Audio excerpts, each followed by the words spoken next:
Welcome to the place where you, the individual atheist in the year 2020, can correspond with an individual Christian who has no interest at all in debating, arguing, trying to prove that the other person is wrong, ignorant, or immoral, because ultimately that shows a lack of emotional intelligence. We want to be here in the top 5% where we say, hey, you know what? I fundamentally disagree with you on your views on religion, but ultimately I can find a lot I still can agree with you, and we can have conversations that are pretty emotionally intelligent and pretty lofty without implying that the other person is wrong, ignorant, or immoral, because I'm not reducing a person to just that one part of their identity. That's what this channel is about. These videos for atheists, that's the whole concept of it. Someone had recently said, because of my obviously obsession with emotionally intelligent conversations, they used the word humanist. They said, Nick, maybe you're a humanist. I want to explore that path. So let's check it out. This is me Googling humanist or humanism on my phone, and I'm just going to read to you what it says. It pulls up the Wikipedia quote, so if you're okay with that, I am too. Humanism is a philosophical and ethical stance that emphasizes the value and agency of human beings individually and collectively, and generally prefers critical thinking and evidence, which is rationalism and empiricism, over acceptance of dogma or superstition, end quote. So obviously, by default, I can't be a humanist, because especially an atheist would say, well, Nick, you're a Christian, so by default, you're accepting dogma and superstition, which that's your perception of it. And I could say, okay, well, by default, I'll go ahead and let myself out here. I don't qualify as a humanist. But could it be?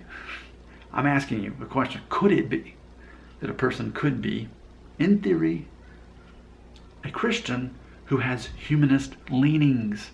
I'm not ashamed to say that I am a Christian with Buddhist leanings. I think a lot of Buddhism is all about emotional intelligence. I learned that when I taught English in Thailand back in college, that the person who gets upset in any kind of situation is immediately the loser. The moment you show anger, any kind of reaction, like, you lose. No matter what, you lose the moment you get emotional. That's part of Buddhist culture, especially in Thailand. You lose the moment you get upset. And I love that, and I embrace that. Because I know that being offended, being insulted, having your feelings hurt is always your individual choice. That people can't make that decision for you. They didn't do that to you. They didn't make you do that. You allowed that to happen to yourself. So for me, I have a high value of emotional intelligence, and I see a lot of that in Buddhism. So I'm a Christian. If there was a Venn diagram, if this was Christianity, could it be that Buddhism kind of overlaps that? Yes, it doesn't mean I worship Buddha or anything like that. It's just saying that I can basically see the Buddhism in Christianity. I can see, if nothing else, the cultural overlap between Buddhism and Christianity. And I think that's a safe word to use, a cultural overlap. So what if there's a cultural overlap between Christianity and humanism, and atheism and humanism, and Christianity? What if there was a Venn diagram with those three circles, that a person could be a humanist, and they may or may not be a Christian or an atheist?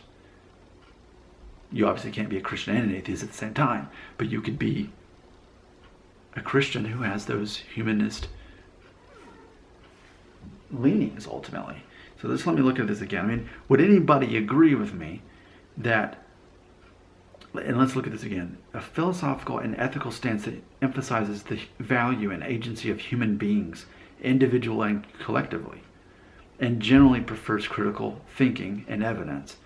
If we take out the part about over-acceptance of dogma and superstition, but I am a person who very much cares about critical thinking. Evidence, not so much, because I think evidence can be misleading. And I've said it many times on this channel. I think that ultimately, if Christians were salesmen, they're selling hope. And if atheists are salesmen, they're selling truth. But see, that's the thing. We can't all agree on truth. That's one of the mysteries of life. What is truth?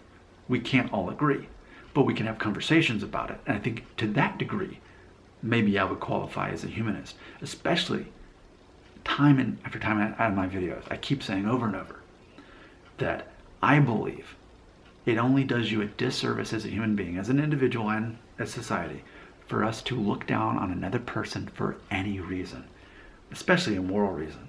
But when we think, man, at least I'm better than that person, you already lose because your pride gets in the way. And to me, that's a clear Christian teaching that Jesus taught.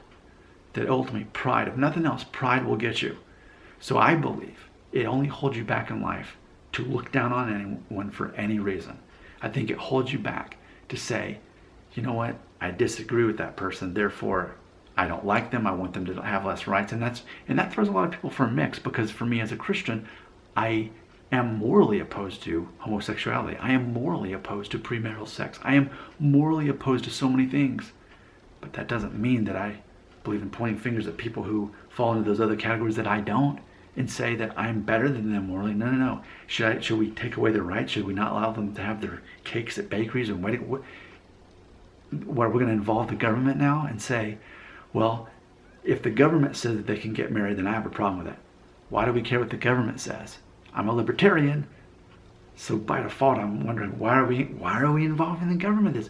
As human beings, why can't we just agree to disagree, and more importantly, love each other, treat each other with respect despite disagreeing with each other? Because just as easily, someone who, let's say, is transgender, to the point that I need to say to that person, and what is your preferred gender pronoun? Now, they could just as easily say, oh, you're a Christian, and then automatically push me away. For me, I'm like, I don't care what you believe or what you are, whatever. I'm going to treat you like a human being either way. I'm letting God sort it out in the end, but ultimately, my job is not to discriminate against anyone. It is to find ways to accept people and to love people as myself. I'm really curious your thoughts on this, with you being the atheist. I feel there's a lot of me that ultimately is a humanist, but the moment that stops is my Christian identity. Help me sort this out. This is actually a time where I'm trying to understand myself better, because I need an outsider's perspective. Your comments belong right here.